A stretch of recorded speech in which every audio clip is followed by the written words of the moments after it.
distractions, look straight ahead. I'm getting pushed sideways, off track instead.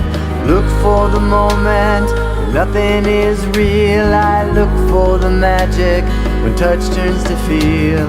It's there right in front of me, seems far away. Is there any way I can go home? Here I am again, laying Hennepin, thinking about life, the way that things might have been. Any way I can go home.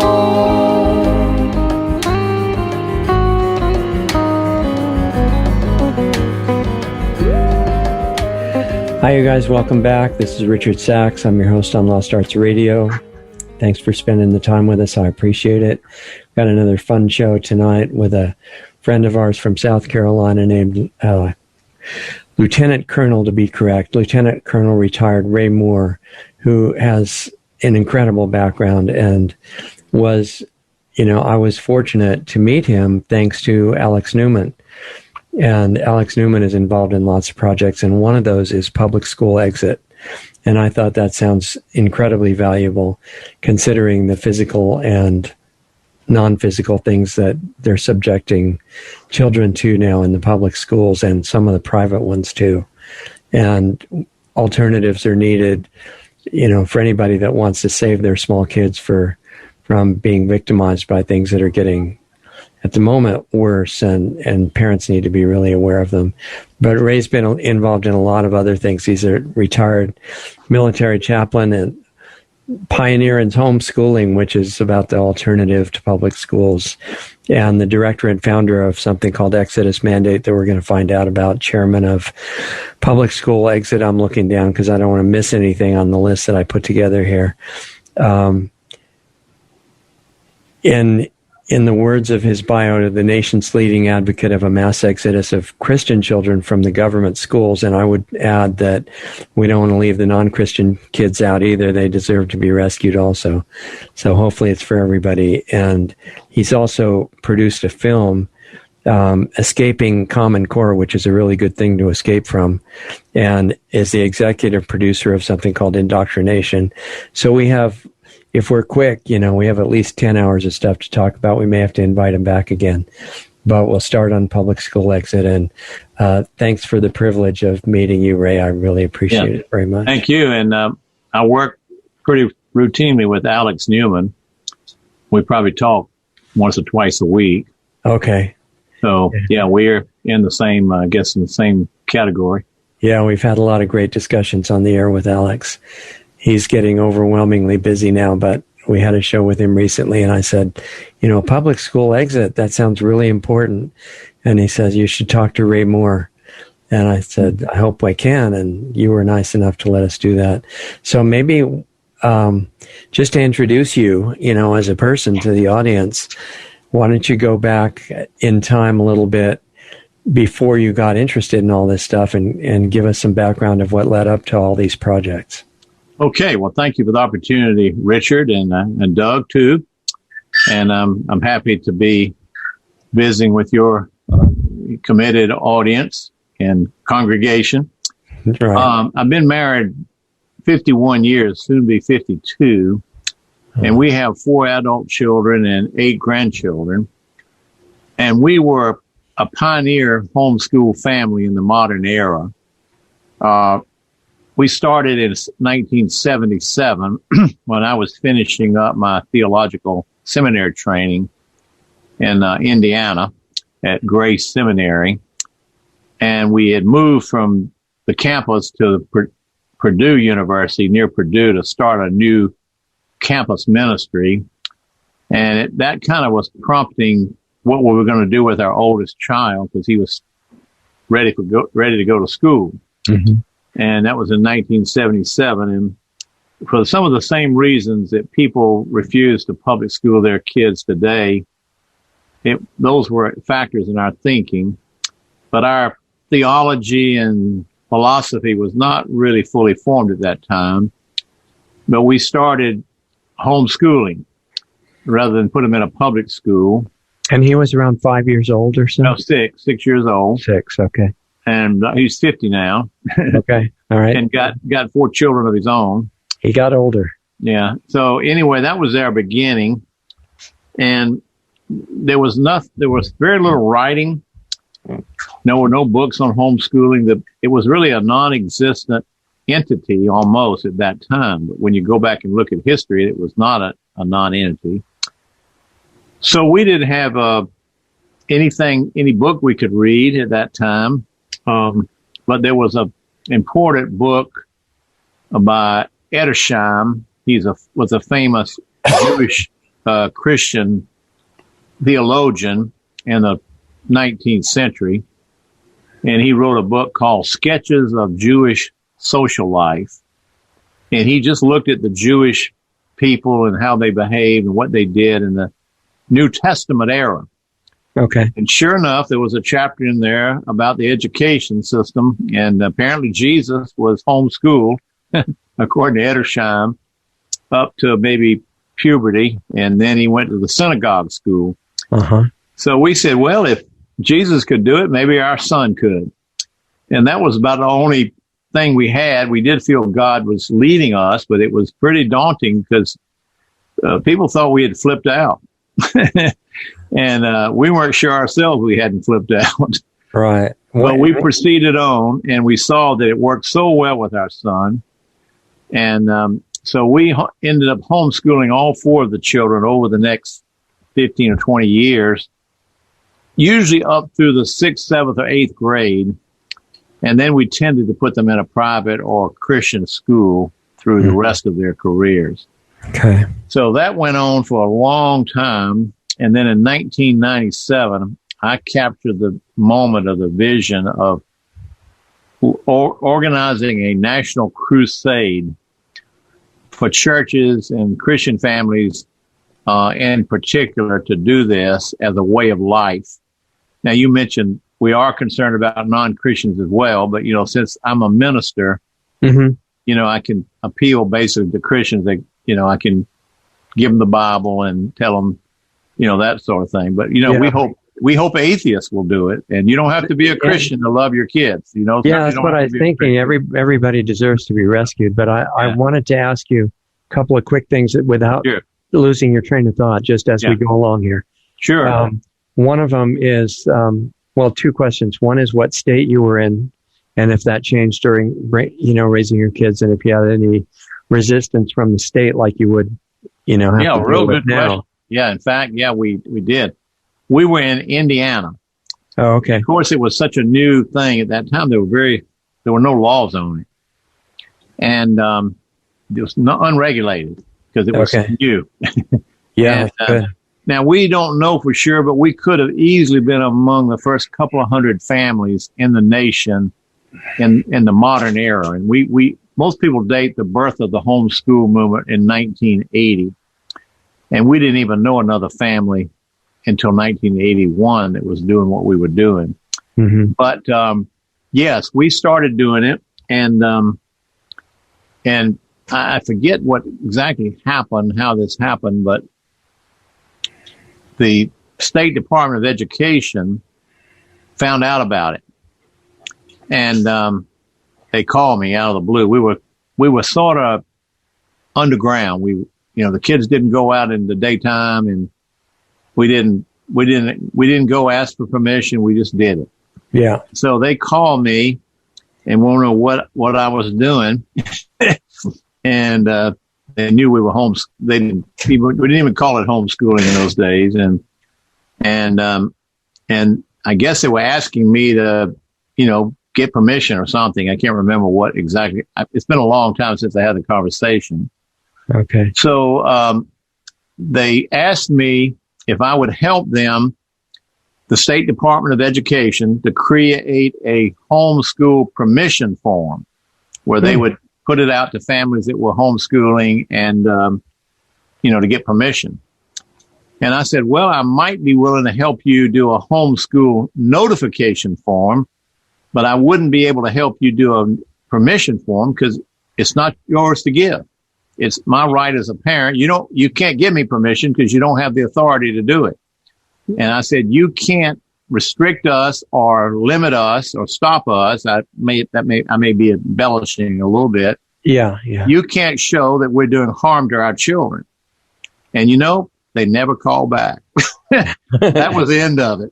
Yeah, they were only interested in the permission part. They wanted permission. They wanted me to ask for permission. And I said I wasn't going to ask for permission. That was a great answer. And it makes me wonder, too, as things have evolved. You said you normally have kids homeschooled up to a certain age, and then you put them in a private or Christian school. That was our practice. Well, right, at the time that you were doing your own kids. But as things have evolved now, decades later, would you still put them into a school, or would you keep them in homeschooling? I can't really answer because it's, we were so on the front edge. But today we see so many families that homeschool all the way through the 12th grade. Yeah. Do exceptionally well. These children are exceptional. So what happens when you get to middle school, it becomes more daunting as far as advanced math, calculus, labs, those things loom large. But homeschool families are doing it. They're doing calculus and labs, and right. And we had a room in the house, a special room, just the school room, and we never had more than 2 or 3 students at a time. Really, actually 2, because the kids were spaced, so that by the time the third child came along, the oldest had graduated. Okay. So, but we had the school room, and they went to school about 9 in the morning and worked up till 2 or 3, and then they were done. And they didn't do a lot of homework because they did it during school. You can compact into a day of homeschooling, get more done than a teacher with 20 or 30 kids can do in a school, because she has to spend so much time on keeping order and discipline. Yeah. And the homeschool. So homeschooling just, it's incredibly successful as a learning experience for children. Well, I noticed when you meet kids that are homeschooled, they don't seem like the same kind of human being. I mean, that's just been my impression. No, and of course we do have I had an old seminary professor who used to say, where there's light, there's bugs. So we do have some bugs, but generally speaking, they're just extraordinary children and do well. You can't create utopia anywhere, even in the church. Right. No, you haven't been in an argument till you get in an argument with your brothers in Christ. That's great. Yeah. I didn't notice that they were perfect or anything, but I did notice that they seemed less oppressed. Yeah. Something like that. Yeah, they really, in so many cases, they're like little adults. They look you in the eye and they shake hands and they enter into adult conversations, and it's really amazing, and they're really educated too. Our oldest son was exceptional. He ended up finishing college in '93, and he was one of the early, probably, I can't know, there was nobody keeping count, but he finished college in '93, so he had to be one of the early homeschool kids to go through. Now, he wasn't homeschooled through the 12th grade, but he was valedictorian of his college class and was a cadet colonel and regimental commander of the Corps Cadets. He went to the Citadel Military College of South Carolina. And he had a combination of awards there that's only happened 4 times in the history of the school. You were at that school too, right? Yeah, I went earlier. Yeah, I finished much, much earlier. So, okay, I'm sorry I interrupted. I just wanted to, bring out those answers. Yeah, the stories of it are important. We're not dealing theoretical. These are real people. Yeah. Real families, real students, real children. And so and so people need to know that it does work. So when you finished with your own kids, was it before that you started getting ideas for more connected projects, or was it after? Well, good question. Actually, I think from 77 to 97 was 20 years in there. Mm-hmm. And we had done it, and it was so successful with our children that I began to think, it would be good if everybody did this. Right. And so in 1997, I launched officially the Exodus Mandate Project. Prior to that, I had been advocating it strictly in the state of South Carolina. I wrote this little pamphlet. It's a kind of a sermon, but it's really an outline of a strategy. 97, you said? 1997 is when I went public with the Exodus Mandate Project. Okay, and what is it? Well, this is my outline of my strategy. Okay. I'm holding it up. And I published this in 95 in a small conservative Christian newspaper in Greenville, South Carolina. And I go back today and look at it and reread it. It was originally published in 1995, and I kind of marvel at how I felt like I had been inspired with this outline of this strategy or this vision of what to do and how to do it. And when I read it now, 25 years later, I don't feel much of a need to make any adjustments. Everything we've done since 1995 is really an expansion of this idea, of this little pamphlet. And so what happened and what really prompted me to go national and public was in 1997, I went to the big briefing in Washington, D.C. with Henry Hyde and Phyllis Schlafly chairing it. And it was complaining about the public education system in America, K-12 public education at that time. And so the speakers all were looking at the crisis in public education. And these were well-known people, mostly Republicans and conservatives. Mm-hmm. And I listened. It lasted all day. There were about 800 people in the audience. About half of them were staff people with congressmen and senators and Heritage Foundation, Homeschool Legal Defense, Family Research Council, Focus on the Family. All the so-called conservative and Christian right groups were sponsoring it. And I sat there today all day, and I literally had a wow moment. You know what a wow moment is? Yeah, but you can describe it. Well, it's like an epiphany, and I'm going to kind of give you a facial expression. I went like this. Wow. Yeah. These people don't have a clue what to do. And I said to myself, the left have been working education since Horace Mann and John Dewey, mm-hmm. and they've got a plan, and here we are. Nobody here has got a plan for what to do. And I was stunned by it. And these were a lot of people that I looked up to.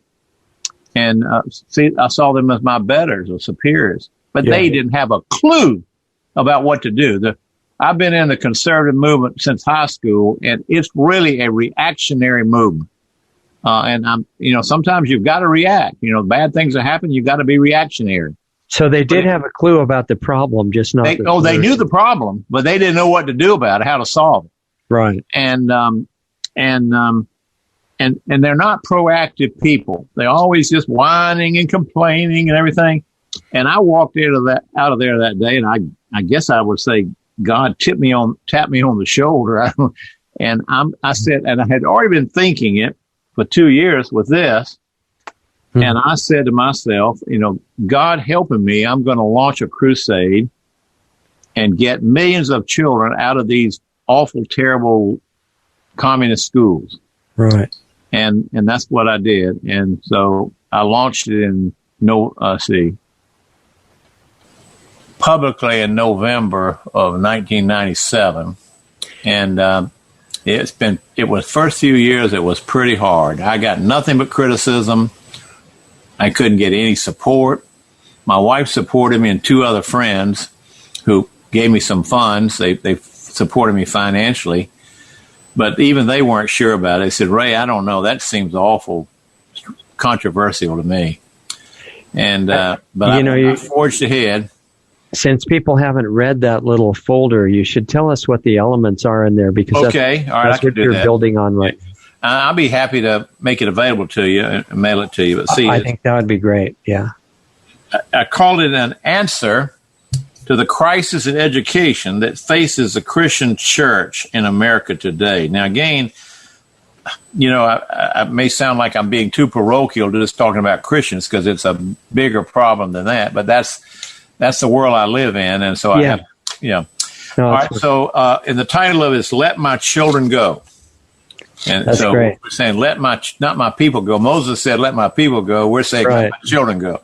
This is a bit more specific. And so we use the term, the four main points. That kind of introduction talks about the crisis that we have. And it was then, and it really is even worse today. And I complained about the lack of the pastors being involved. I'm a pastor. I've been in the ministry 45 years formally, and I wrote this to wake up the pastors. Okay. It's terrible to have to tell you that most of them are laggards on this. And so anyway, the 4 points are, the first point is God's providential timing.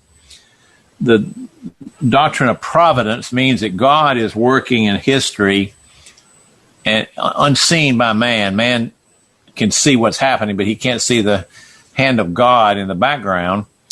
And in God's timing, it's time to leave.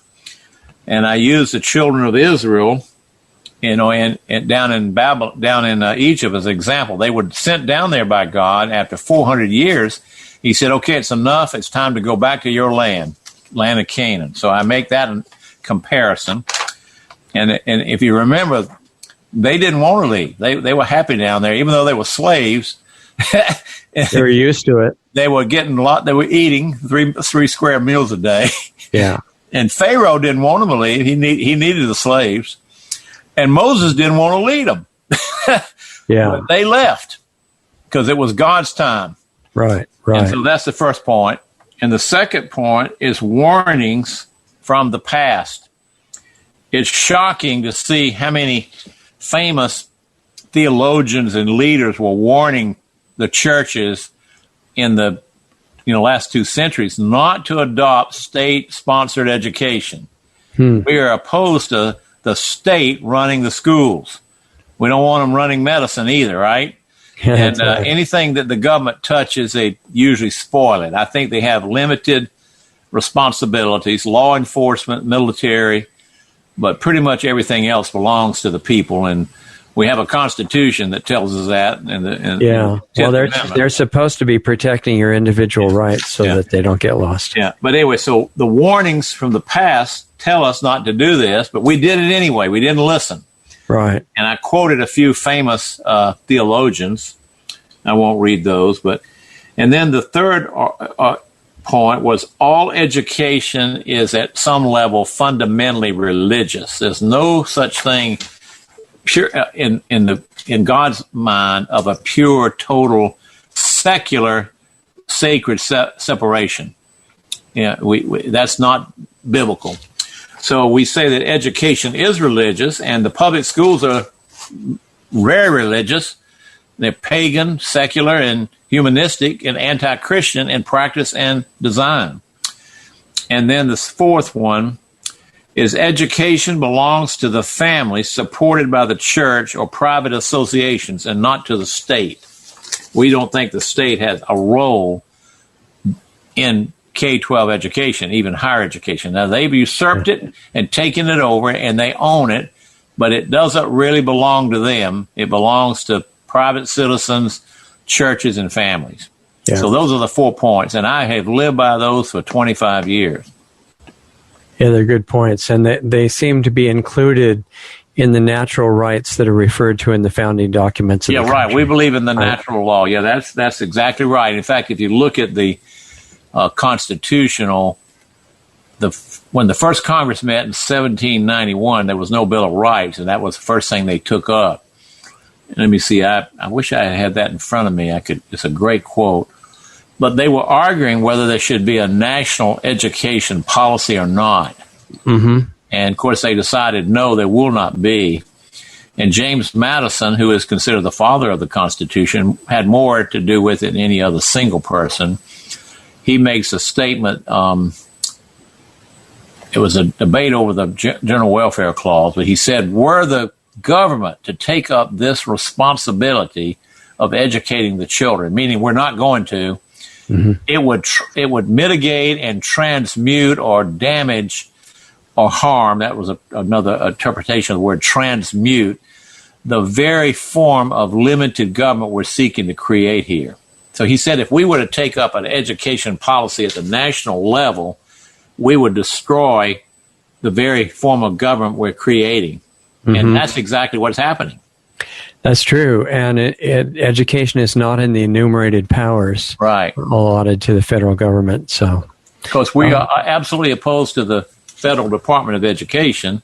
I was just going to say there's no basis for that existing, really. But we are also opposed to the State Department of Education, and we're opposed to the County Board of Education. Yeah, we don't want education being run by the government at any level.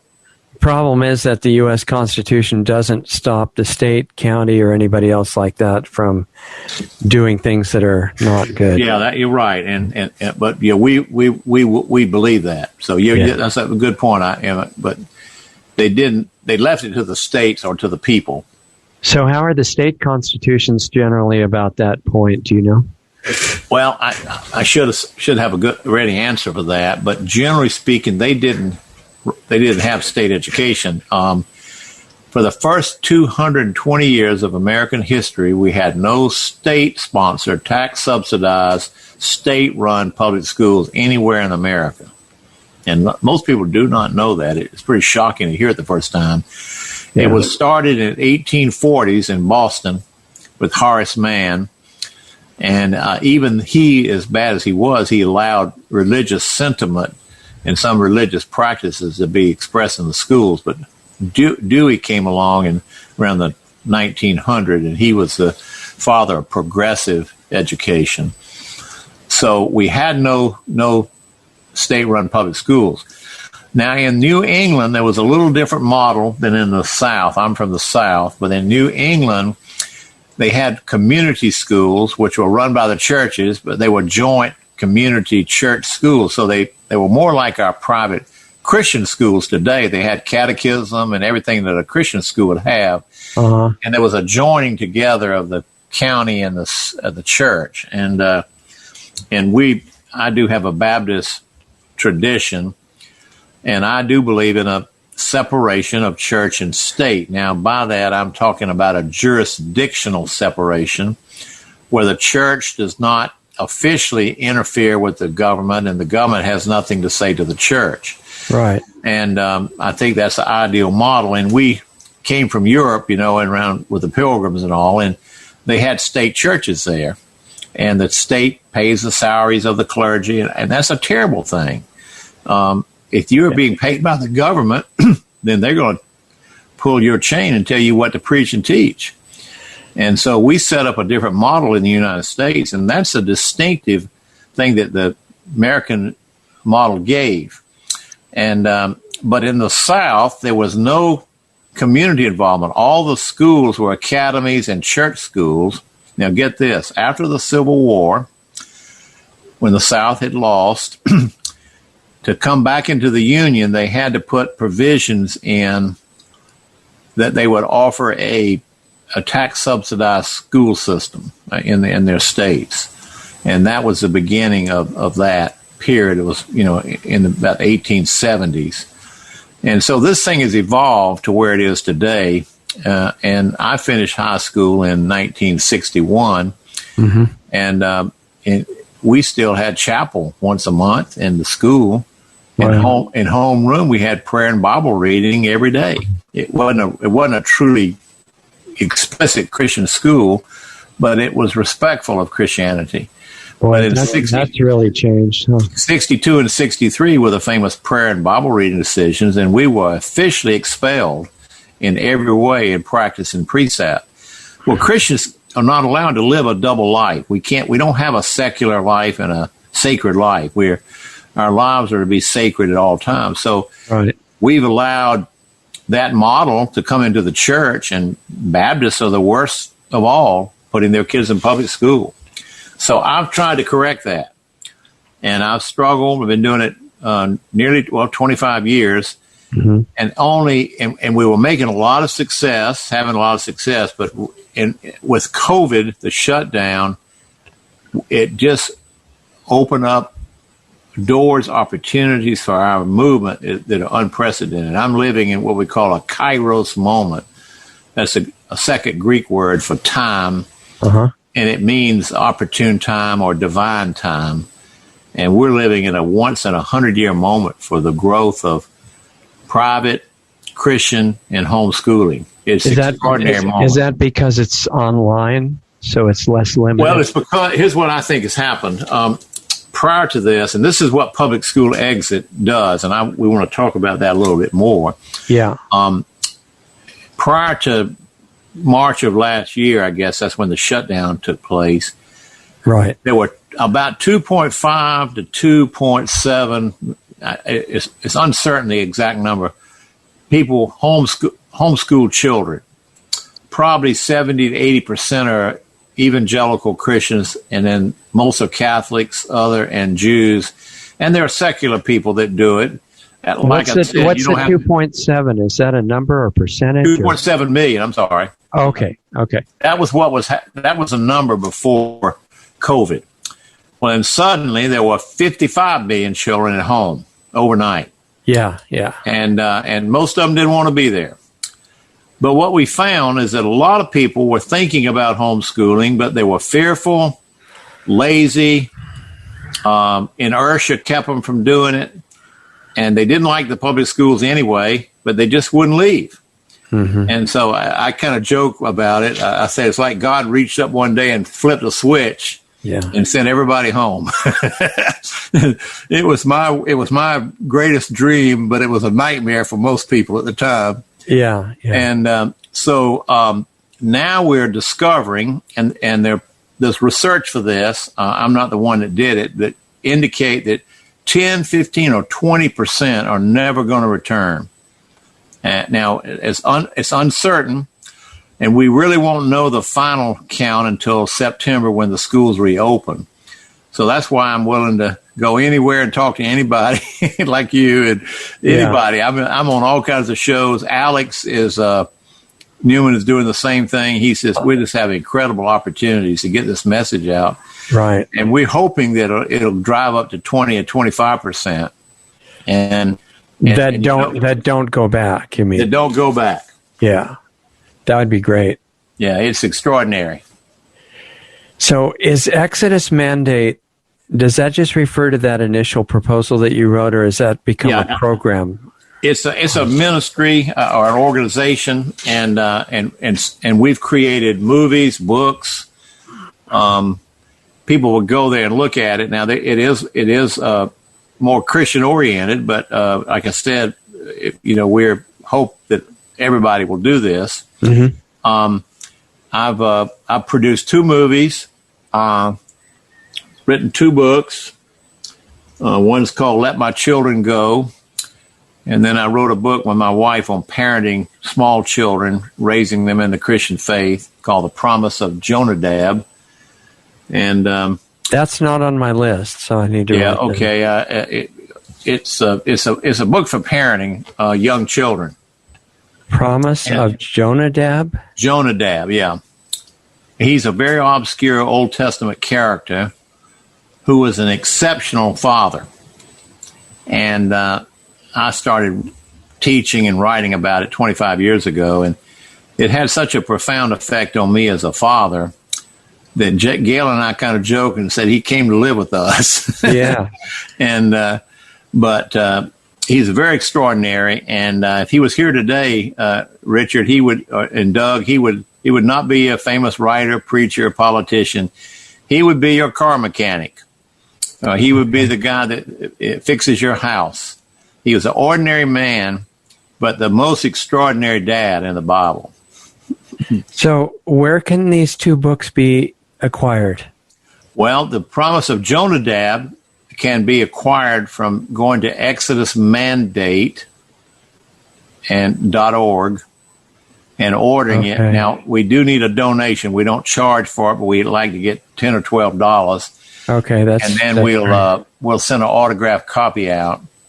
Great. And it's good for young dads that have children, say, pre-puberty. Mm-hmm. We kind of targeted that group. But it was a joint effort of me and my wife. We did it together. She actually wrote half the chapters, and she's a real writer, a professional wordsmith, and I'm not. I'm a good, decent writer, but she corrects my stuff. But she wrote some of the chapters and corrected for grammar, and she's a poet.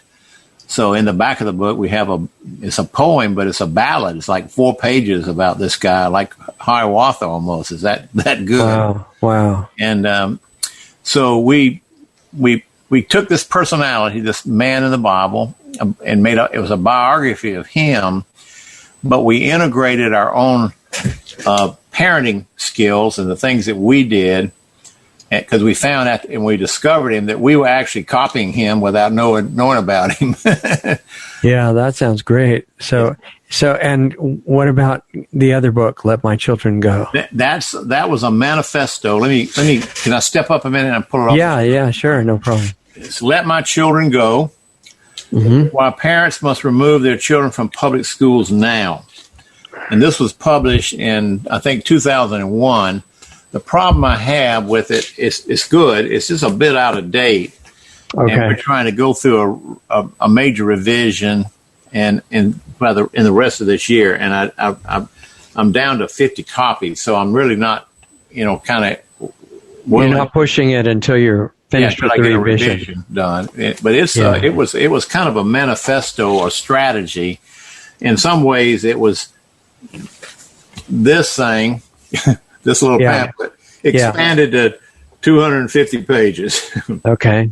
Yeah, 300 pages. Revision is a big job. You got to go through the whole thing. But the other book is available now, and it's been translated into Mandarin, and it's selling in China. The last I heard, the church in China is going through some real persecution. Yeah. We got it published in China, and with a Chinese publisher, and they were the third largest Christian publisher in China. Believe it or not, there are 6 or 8 of them. Wow. And they had bookstores and everything. So I just haven't been in touch with them in a year because the Chinese church, a lot of them are being arrested now. Yeah, that's amazing that they're allowing them to sell the book over there. Well, I think they are still. Okay. But it was available on Alibaba, which is their version of Amazon. Yeah. And so that's happening. And it's just recently been translated into Spanish. And I've got a person that's helping me publish, and it should be out, I think, in the next 2 to 3 months in Spanish.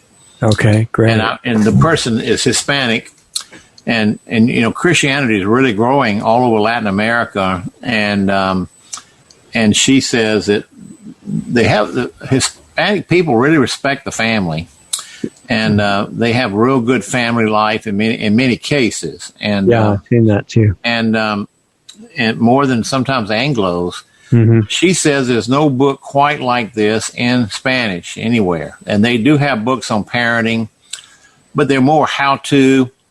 But our book is a story about a man, and we weave within it the practical side of how to do it. Okay. We're really excited about this book. We have a goal. We have a prospect of it translated into Korean. Okay. And we're working on Portuguese, and I'm hoping the next 3 to 5 years it'll be in a dozen languages. It's a short little book that he's only mentioned in 2 chapters in the Bible, but boy, are they full. And so we made a story out of it, and people really like it. Yeah, makes me want to read it for sure. But it's short and sweet. I also want to make sure we don't forget the 2 films that you did. Okay. And what those are about and where people can find those too. They are available. The first one, the first one is most important, and it's called Indoctrination. And I was the executive producer, but Colin Gunn and Joaquin Fernandez were film producers, and they produced it and directed it, but it's really my message. And so I put up half the funds for it. Okay. That did extremely well. It came out in 2011, and that year it won the San Antonio Independent Film Festival Award for the second best Christian movie of the year and the best documentary. Was it sold in DVD format? Yeah, it's in DVD. Mm-hmm.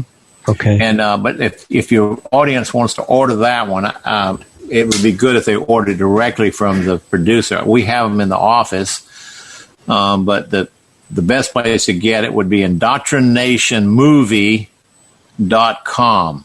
Okay. Indoctrinationmovie.com. Now, as far as I know, they're still making them available. It has kind of played out. I shouldn't put it that way. Played down, because it is 10 years old. Yeah. But it's still very up to date. And if I had a criticism of it, and it's not a bad one, it tends to focus almost only on homeschooling. And the two guys that did it were pretty much homeschooling or show you the road. And I pushed both private Christian and homeschooling. Oh, I see. Okay. But it was probably viewed by 3 to 5 million people. But it's kind of played down a little bit, but it's still very good. And then the one on Common Core. Yeah. Common Core was a big hot button issue when we came out with that. It was basically a secularization of all education. And they did a few other things too, like teaching that 2 + 2 could equal whatever you want. Yeah, right. And so it really was offensive to families at the time I came out with the movie. So that's why I used a negative issue to get people to leave. And didn't they start changing history and stuff too? Oh yeah. Howard Zinn's People's History of the United States is a Marxist interpretation of history. It has 2 million of those books were used in public schools. It's just wow. Things they're doing to the children in public schools. If they were doing it in the 60s, when I came through, we'd put half of them in jail. Yeah. It's become a criminal enterprise.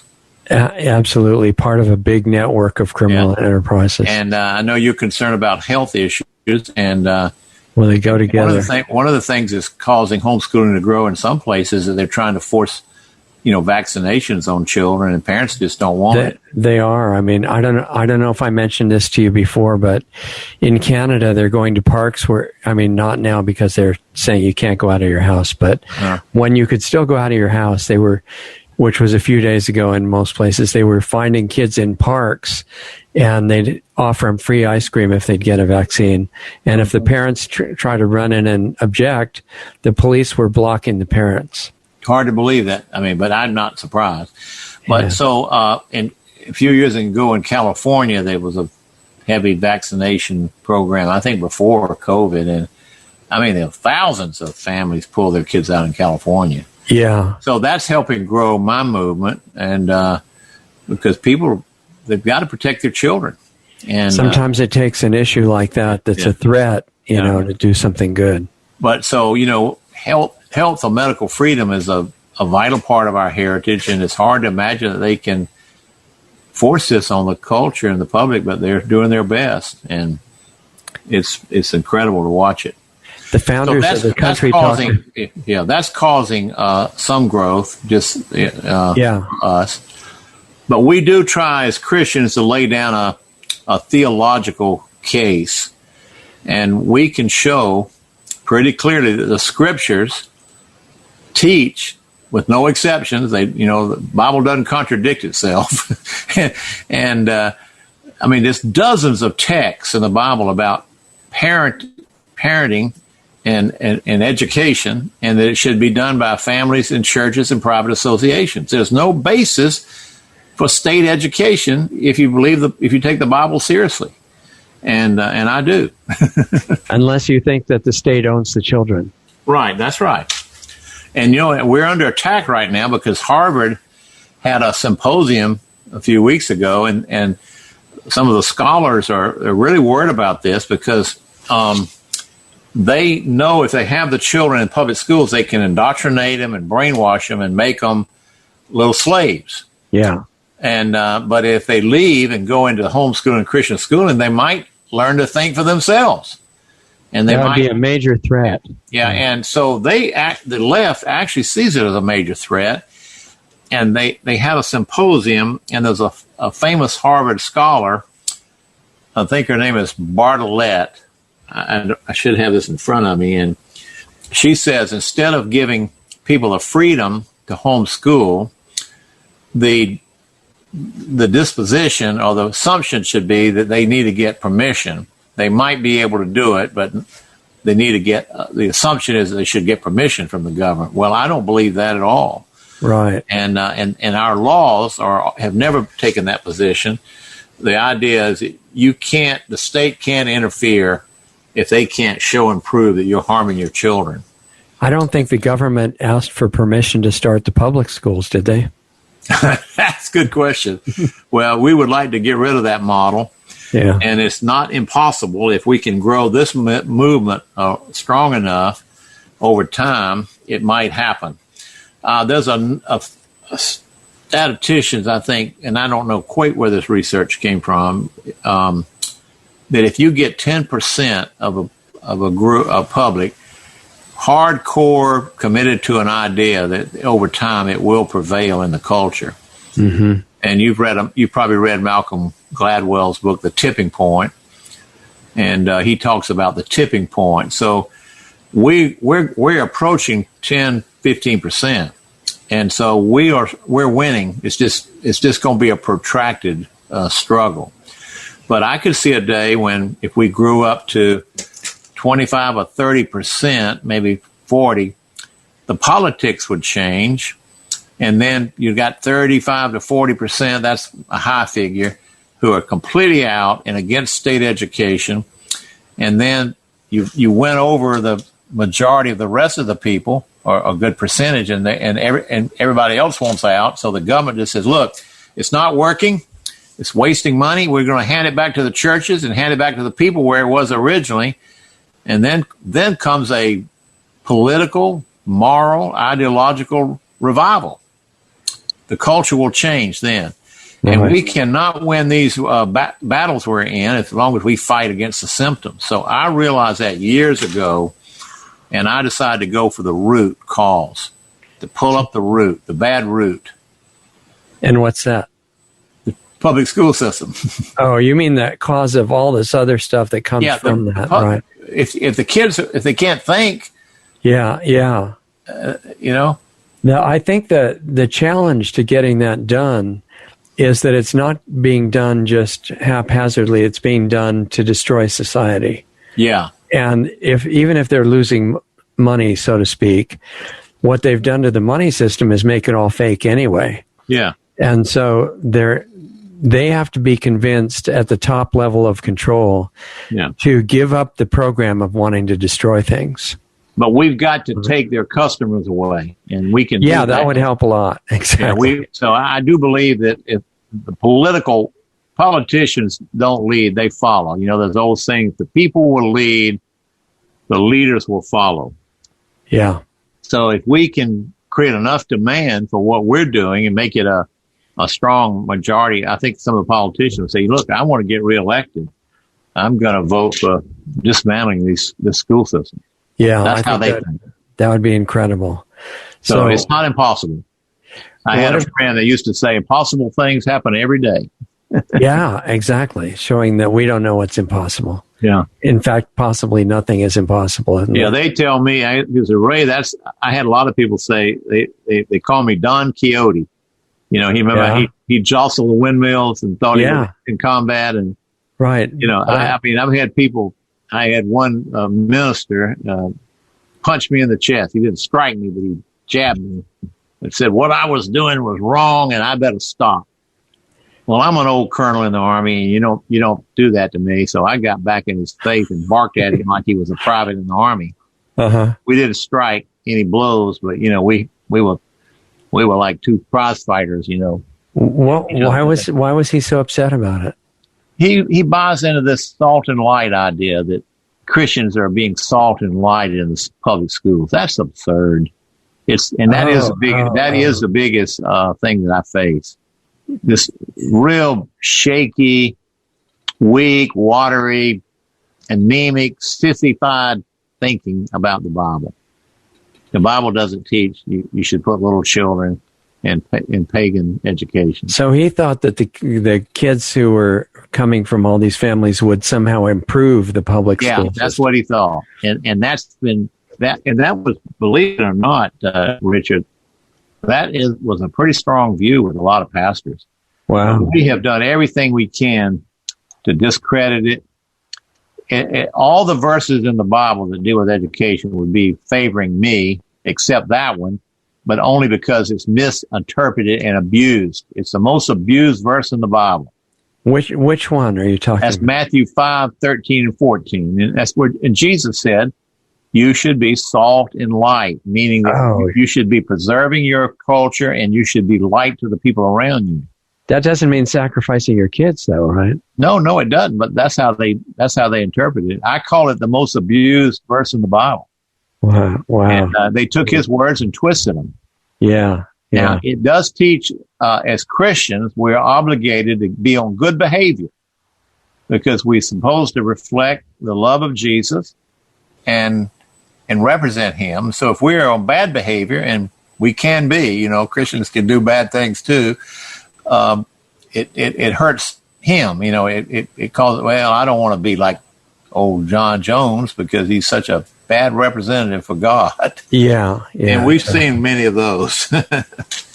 I was going to ask you, with all the subjects that are taught in homeschooling, do you guys make recommendations about textbooks that you think are good for everybody? We recommend curricula, and maybe we should roll into that. How much time do we have in this part of the show?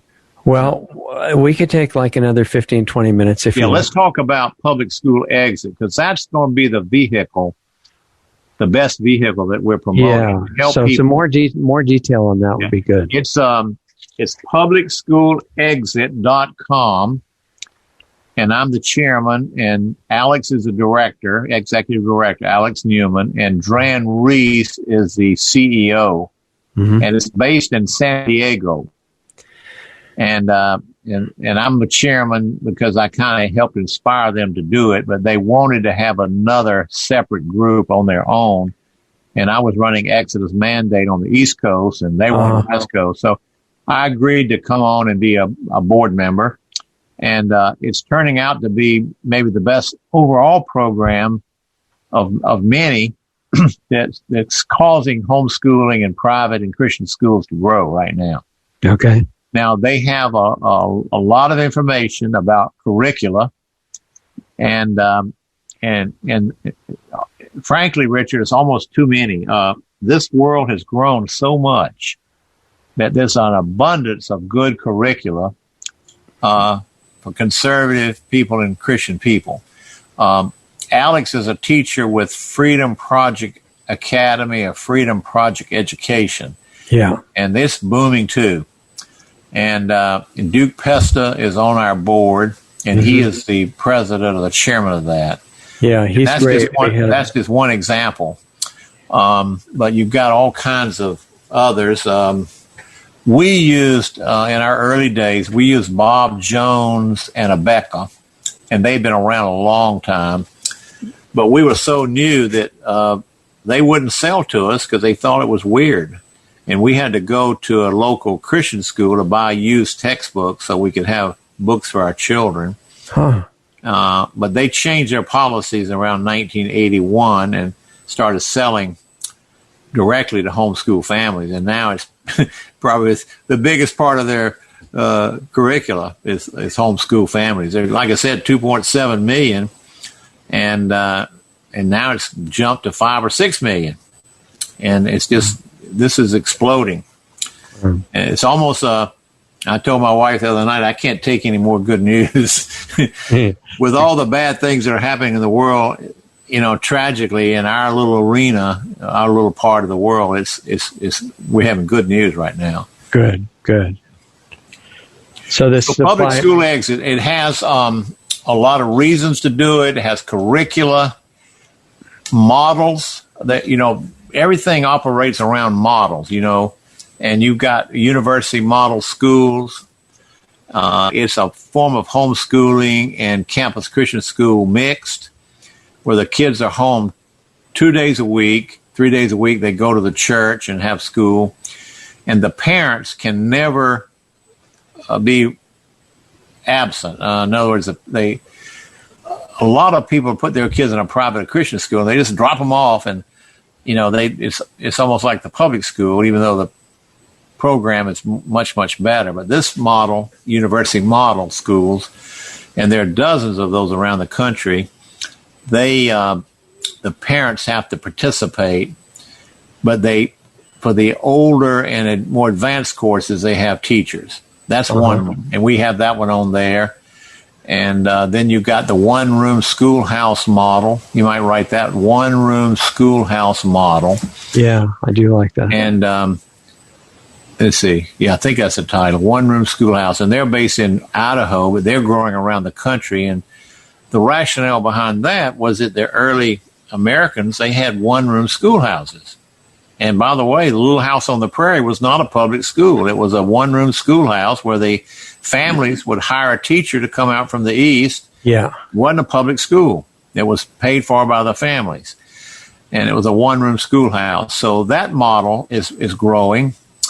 So we have these different ones on our webpage so people can, and the problem, the webpage is so full that if you're a dabbler, you don't want to go to that webpage. It makes you jump in and spend hours studying and meditating and praying and consulting. What am I going to do? Which one of these am I going to use? Right. And then we have a consulting service with that. So they can call up and somebody says, well, I'm ready to do it, but I'm just afraid.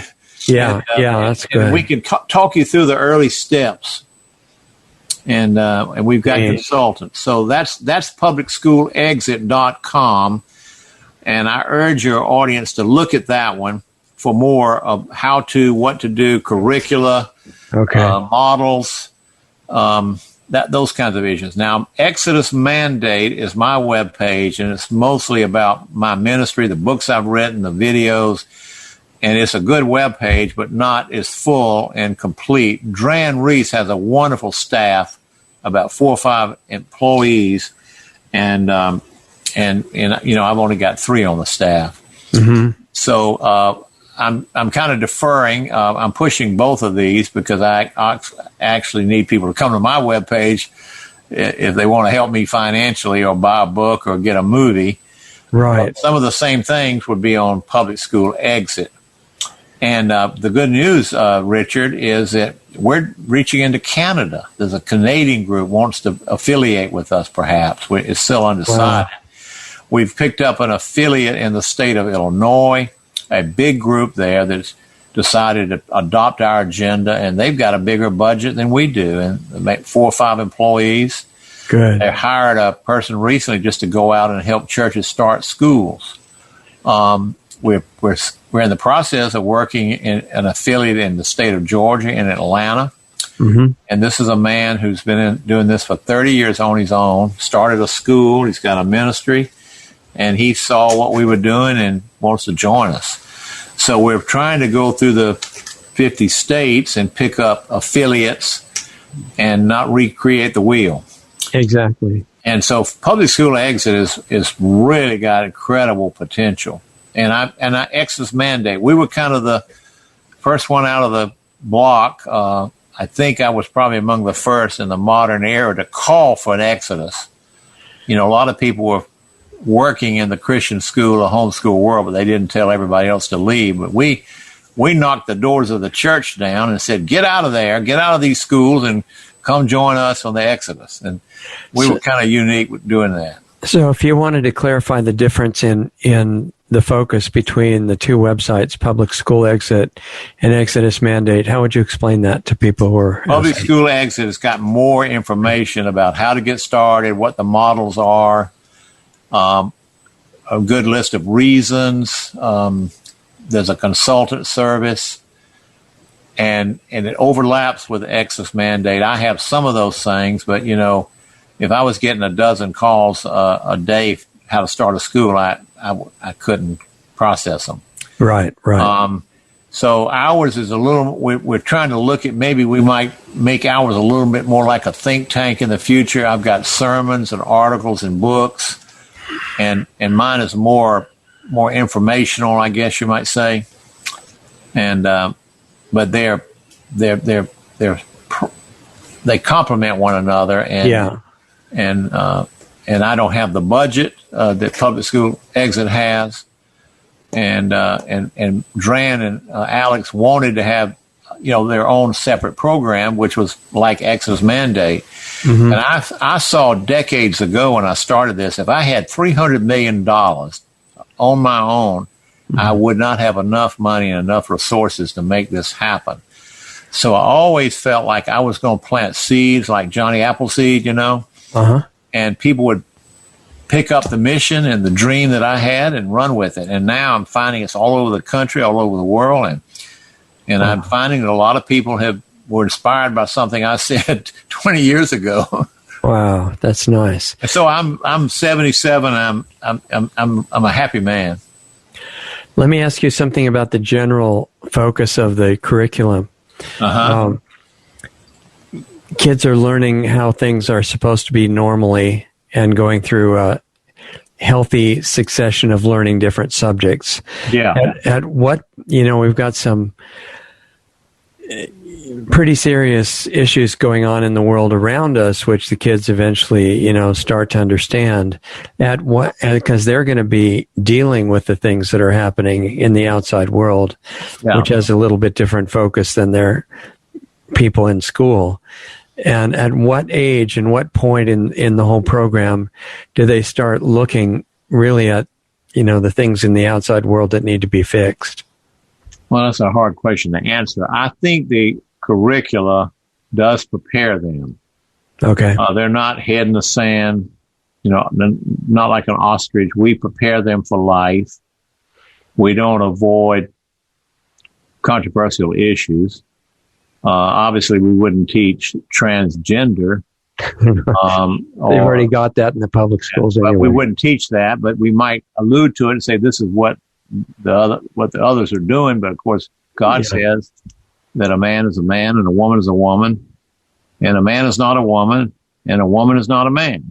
It's got to be the most fundamental, basic thing in the universe. That used to be kind of self-evident. Yeah, but now people are questioning it. It's kind of amazing to see how the left has gone so crazy. So we don't ignore those things, but I will say sometimes homeschoolers might be sometimes a little bit naive, but that's not bad to keep them being naive. The scripture says you should be innocent concerning evil, particularly in a young age. Right. You don't teach them, you don't corrupt their minds, you let their innocence take them a long way. But when they get about puberty or teenagers, they've got to learn the facts of life. Yeah, I was just personally curious at what age you guys start dealing with, what's going on in the outside world. Yeah, well, there's so many, I can't be too specific, but they're good programs. We teach history, science, math, all those things are taught. And, part of the reason you homeschool is to keep your child, in innocence, until the knowledge of things that are happening in the world, they're old enough to handle it and deal with it. You've got a foundation, right? Yeah. And within the U.S., one thing that's been eliminated from the public school curricula for a long time is most of American history and government and how the republic was put together and things like that. Yeah. I would imagine you're teaching some of those things again, right?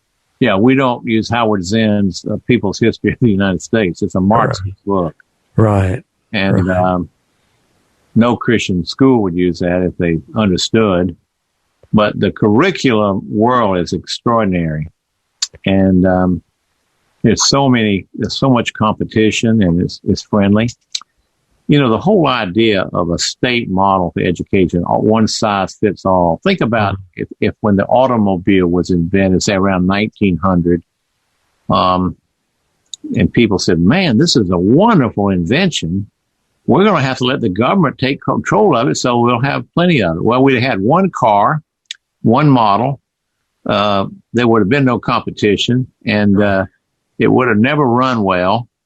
And but Henry Ford said, I'm going to use the free market capitalist system, and I'm going to give every poor man in America a car to drive. Yeah, that was incredible. And so it should work like that. Or let's say we lived in food districts, not school districts, and you lived in one county and you could only eat off the menu in that county, and you couldn't cross the county line to eat at another restaurant. And the teachers all had to be food handlers. You know, the food handlers all be like the teachers. They had to be certified. What kind of health would we have? I mean, it was crazy. Yeah. And that's what they've done to education. It's the worst. If we had free market education, it would be the best thing. And I think we have a socialistic model of education. That's what public education is. Yeah. Socialism, by definition, is the state ownership of services and means of production. And it's the worst place to have socialism. And I'd rather have socialism in food than in education, because it permeates all the culture. And you'll find conservatives that will fight healthcare, socialism and healthcare and every other thing, but they will defend the public school system, which is contrary to free market ideas. Yeah, I think most of them haven't really thought it through. Yeah. But the other thing that they deal with, which the kids deal with, and really affects the relationship between kids and parents, is that kids right now are getting most of their education from the television and from video games and things like that. Yeah, right. So you have to kind of insulate the kids and make them somehow safe from the influence of the TV coming in, right? There's a lot of groups out there, and I'd urge your audience to go to publicschoolexit.com to get a full range of what's available. And we're getting thousands of hits on that and visits. But they need to be prepared. They need to be serious people. We don't, no dabblers are wanted or desired. You're going to have to be serious. And then come to my webpage, Exodus Mandate, for my books and tapes and articles. And of course, if they want to make a donation, we'll accept that too. And the movies are there at your site. They can order the movies. Now, I gave an alternative site for Indoctrination, and that's still a very, very good movie, indoctrinationmovie.com. Right. And you'll order it right from the producer. Okay. Because I have to order them from him when I need them. I see. Okay, so either way works. It seems like the one of the most important things is that in the middle of this otherwise really threatening situation with the lockdowns and people's businesses being destroyed and being locked in their homes and everything. Yeah. This is kind of a silver lining that most people haven't thought about. Right. Yeah. That's what we actually use that term to describe it. Silver lining in a dark cloud. Yeah. Yeah. And it might actually let families get to know each other a little bit better. Yeah. With the kids not gone all day. Yeah. I never thought I'd live to see it. And, I just knew that I was putting things in motion. And the other thing is we've got so much talent in the movie, young talent. Alex Newman is extraordinary. He's our star. Yeah. And brilliant, high IQ, photographic memory, great writer, great speaker. And I'm looking at this next team coming along, and he's not the only one. There's a lot like him, his age or even a little older. He's kind of young. He's, I think, 35. Yeah. And it's hard. I mean, he's got the maturity of a 50-year-old man or a 60-year-old man. More than most of those, actually. Yeah. So what do you see the next stages being? Well, where's it going? Right now, we're pushing hard to get on many programs as we can, like yours. Mm-hmm. Hopefully that people will make that decision before September to stay home. And we're giving them, they can get the tools they need by Public School Exit and secondarily exodusmandate.org. Yeah. And start their own school. Get their pastor going and starting a school in the church. And if they write me, I'll send this one. Pastor taking cover. We found that only about 10% of them, like I'm a pastor, but about 10% are very aggressive on this, with about 20 to 25% moderately supportive. By that, they put their kids in a Christian or private school or homeschool, but they're a little reluctant to preach and teach on it. That's the percentage of parents you're talking about? Pastors. Oh, okay. Okay. I'm embarrassed to have to tell you that number. No, that's okay. They're the God-ordained leaders of the flock, but they're not leading right now. Yeah. But the good news is since COVID, there's been an awakening among them, and a lot of them are seizing the moment. That Latin phrase, carpe diem, seize the moment. Yeah. And we're in a point where even I quote a Bible verse. Jesus made a comment in John 9:4. He said, I must do the works of him, meaning his Father who sent me. I must do the works of him who sent me, for the night comes when no man can work.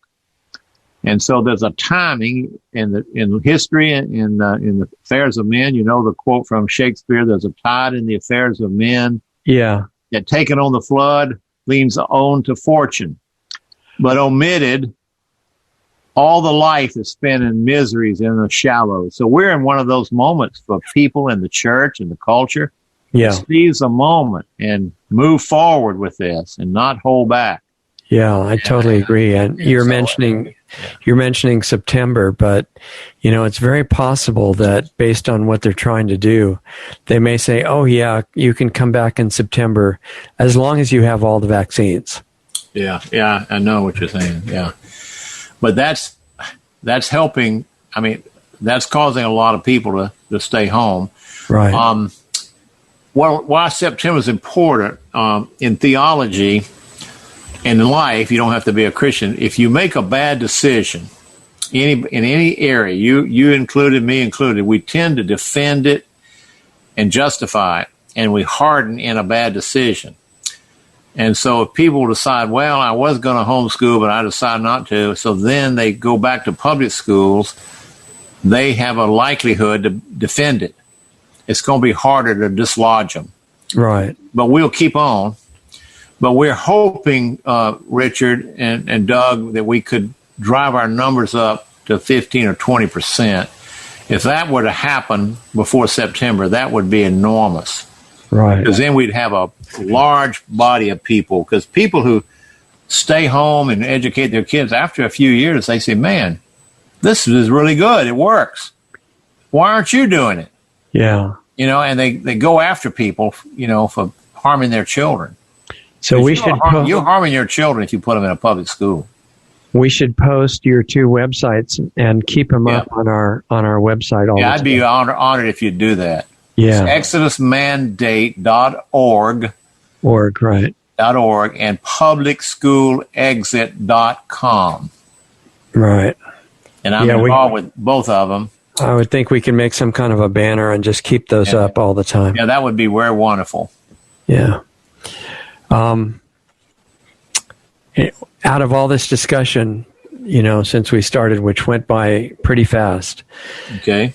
What do you want people to keep in the front of their mind besides the websites to go to?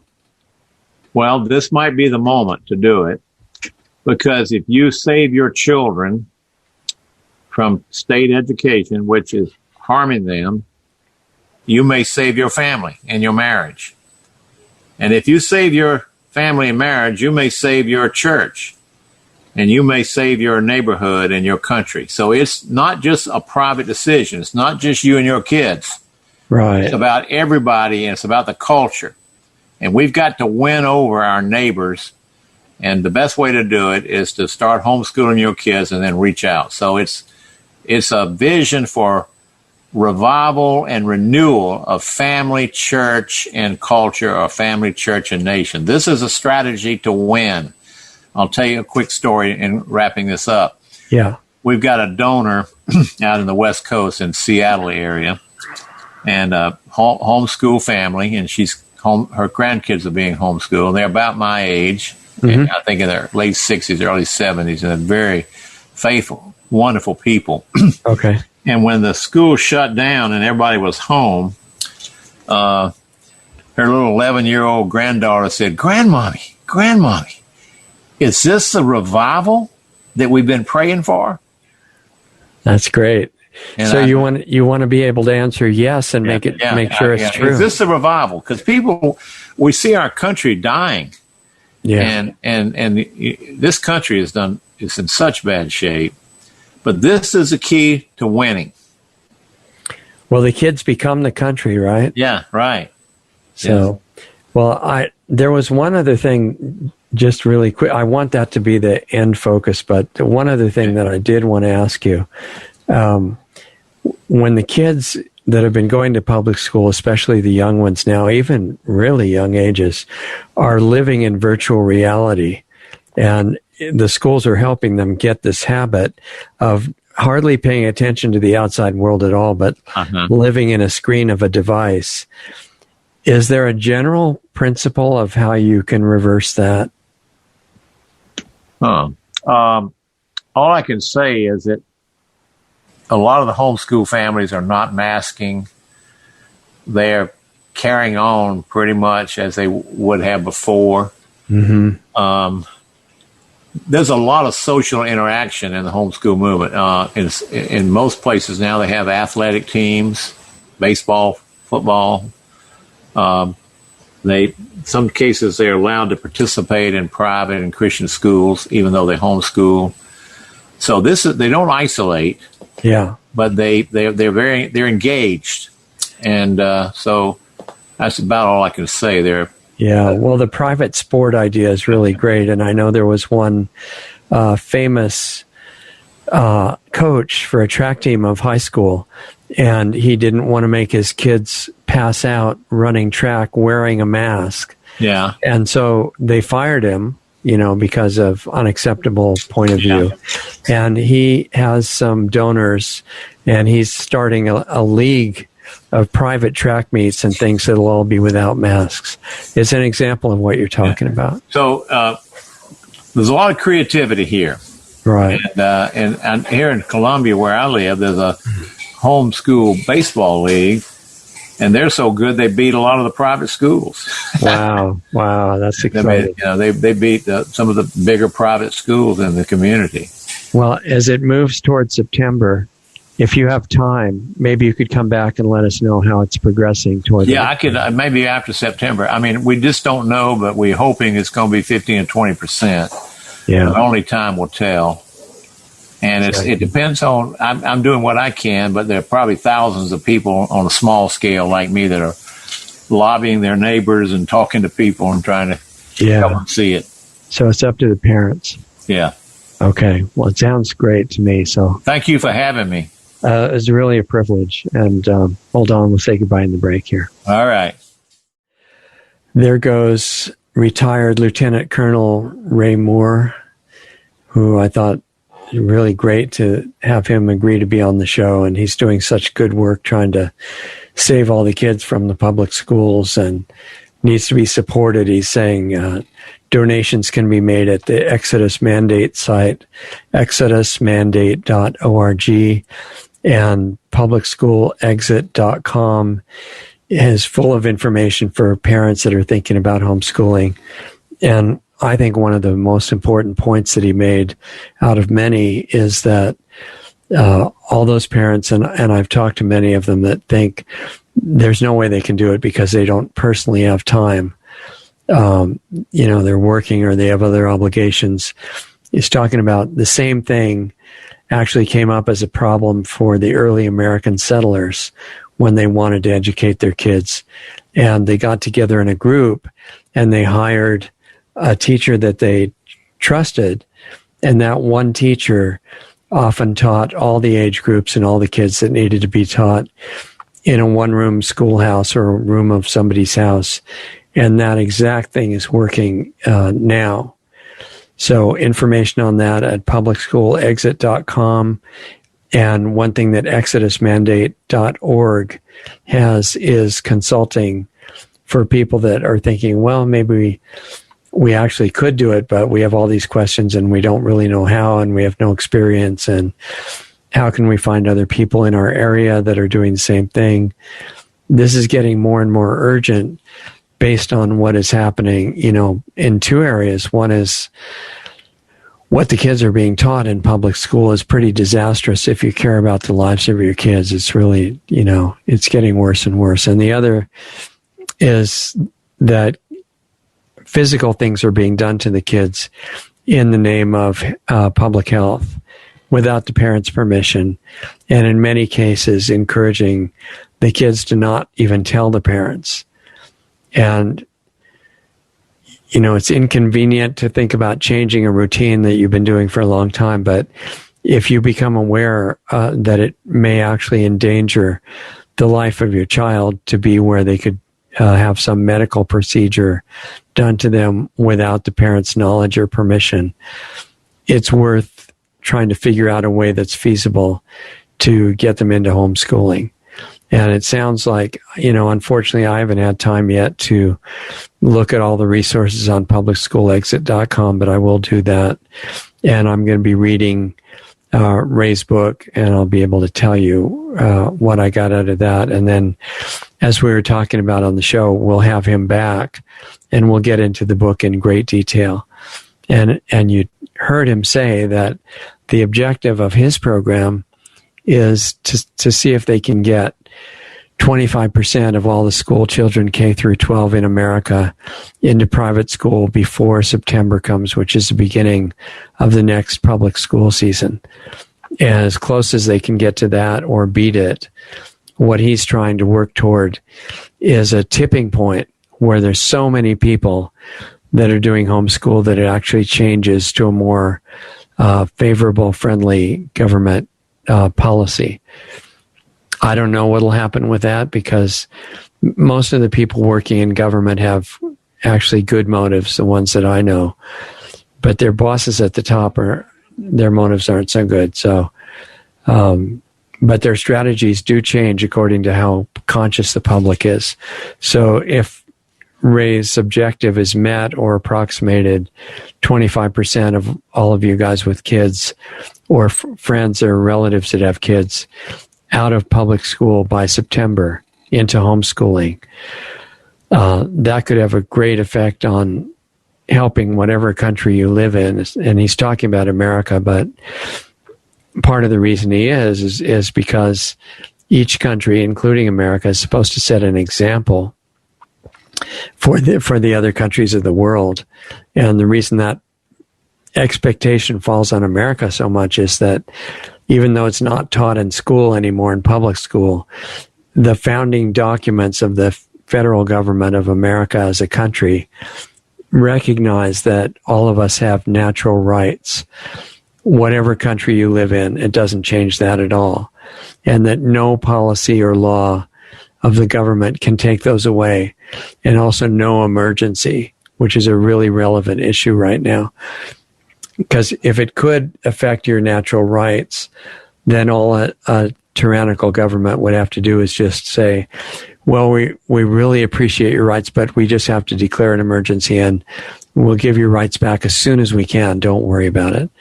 And the founders of America recognized that danger and how the people in power would use it. And they didn't put any provision for changing any rights, even if an emergency is real and everyone's dying from it. They still can't take your rights away. And that's true in every country, which is a really important point. It doesn't mean to go out and get yourself killed right away if you're in a government that doesn't exactly agree with that stuff, but to be aware that everybody's got the same rights and they have to be gotten back at some point as soon as possible. So that's what really a lot of this is about. Remember to go to the two websites, exodusmandate.org, publicschoolexit.com, and you can get his films, Escaping Common Core and Indoctrination Indoctrination is at indoctrinationmovie.com, and Escaping Common Core sounds like it would be gotten through exodusmandate.org. And we'll try to get something up on our homepage reminding people about the websites, because I think his work is really important. Anyway, share comments if you want to. We've got contact forms on lostartsradio.com. You might want to support us if you can to keep us on the air. And if possible, we'd like to get enough funds in to put our programs into action, starting a school and things like that. It's very expensive. And, we may at some point find a commercial that is not unethical, doesn't feel unethical to run. But for now, we're dependent on donations. So if you want us to be able to do those things and start the school sooner and all that, donate buttons are at lostartsradio.com, lostartsresearchinstitute.org, and subscribestar.com/lostartsradio. So this is our Sunday show. We have a Saturday show in the afternoon, evening on Saturdays. It's about current events. You might find that really interesting. That's at 4:30 Pacific and 7:30 Eastern U.S. time. Archives of it are available. You can stay in touch with all that at lostartsradio.com. And a half an hour after the Saturday show ends, we have the private meeting that you can be part of if you want. And that's Planetary Healing Club for taking these things to a deeper level. And that's accessed at planetaryhealingclub.com. And it's all based on the idea that you can transform your own experience of life by working on yourself, your physical health, and your consciousness and everything in between. And that a few people who actually do that, take it beyond the belief stage and do the work, could have a massive effect on healing the outside world. And that's pretty important right now. So join us if you want to. And bottom line is, as always, take good care of yourself. Become conscious, become aware of what you're thinking and feeling all the time so that you can make sure that it's not programmed and part of the hypnosis that's gone around the world right now. And keep your independence that way, and you can have a good effect on everybody else, even if you don't say anything. The fact that your thoughts are what you want them to be, you're not a hypnotized zombie, that really is very supportive to everybody else. There are strong bonds between all of us that are not visible, but they carry energy instantaneously. And you can do as much as you want with that. It gets to be pretty interesting. So join us sometime at planetaryhealingclub.com. Have a good rest of the weekend, a good week, and really appreciate your being with us and look forward to seeing you next time. Talk to you soon. Introducing Lost Arts Radio on subscribestar.com. Just go to subscribestar.com/lostartsradio to find our rewards program, offering 10 different giving levels starting at just $5 a month. We offer incredible value for any rewards level, from extra monthly interview videos not available publicly to subscription-based Planetary Healing Club videos once, twice, or 3 times a month, to private counseling sessions with Lost Arts Radio host Richard Sachs, to tech help with me, Doug Diamond. We even have one option where you can be the star on Lost Arts Radio as our guest on a specially produced show just for you. We conduct an interview with you and broadcast it to our growing network and listenership. Our Subscribe Star levels are one of a kind and offer great rewards for any budget. Please help support Lost Arts Radio. We can't do it without you. With increasing censorship on many of our channels, we really need your support today to keep doing what we're doing. As Richard says, we're not even at survival level yet. Lost Arts Radio has 3 weekly shows. Lost Arts Radio Live each Saturday night at 7:30 Eastern, 4:30 Pacific, which is a live stream currently on multiple platforms in case we get banned from some of the larger ones. Right now, we're on Facebook Live, Twitch, and DLive. You can access these broadcasts by going to www.lostartsradio.com/live for all the links to those channels. The Planetary Healing Club meets right after Lost Arts Radio Live at 9 p.m. Eastern, 6 p.m. Pacific on Saturday nights. And our Sunday show with guests airs at 9 p.m. Eastern, 6 p.m. Pacific on Sunday nights on our Blog Talk Radio channel, our YouTube channels, Facebook pages, and on Brighteon. Be sure to sign up for our free email list just in case we do get banned on big tech's platforms. It's just a matter of time, really. They don't like the stuff we talk about, and they do not want the truth out there. In fact, they have already attacked us numerous times. Join our free email list so we can let you know where we are and how to access our shows. The sign up button is right on the top right on most pages of our website. The best starting point for all things Lost Arts Radio is our main site, lostartsradio.com, where you can find the hottest news selection videos that we curate just for you. Those are on the homepage and added to daily, as well as articles and breaking news about information you really need to know. Our show archives, the 10 most recent shows, are right on our homepage, as well as our Blog Talk Radio page at blogtalkradio.com/lostartsradio, or just click the All Things Radio Show tab right on our website. We're in the podcast directory on iTunes, and all of our shows except the banned ones are on our YouTube channel at Lost Arts Radio. Our Brighteon page is really taking off, and we often have editors' picks videos right on their homepage. Visit brighteon.com/channel/LostArtsRadio. On our site, you can also access our free listener forum as well as sign up for the Planetary Healing Club, which is just $25 a month, where you get private access to a one-on-one interaction with host Richard Sachs and myself and the other club members who participate live. More info can be found at planetaryhealingclub.com.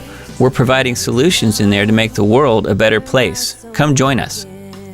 Stay tuned, because up next, you'll get to hear a really great song by an independent artist that we're doing our best to support. Go to lostartsradio.com/music for the full list of all the great songs and bands that we spin on our audio-only podcast shows. If you're in a band and want to submit a song for consideration for airplay on Lost Arts Radio, visit my website at diamonddiscaudio.com for more information about the music placement, mastering, and mixing work that I do. Thanks again for listening to and supporting Lost Arts Radio. We love having you as part of our family to learn, experience, and grow with.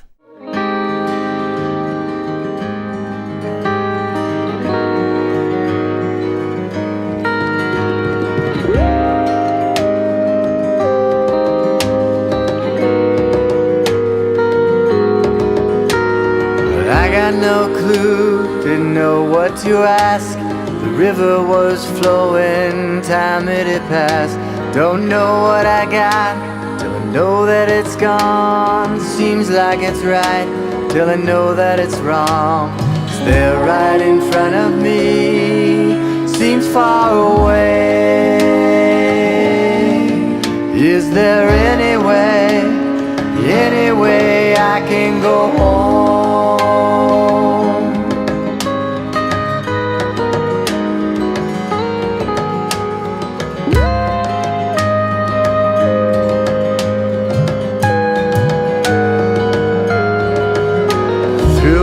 Distractions, look straight ahead. I'm getting pushed sideways, off track instead.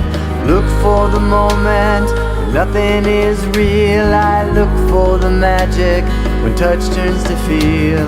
It's there right in front of me, seems far away. Is there any way I can go home? Here I am again, Lake in Hennepin, thinking about life, the way that things might have been. Any way I can go home.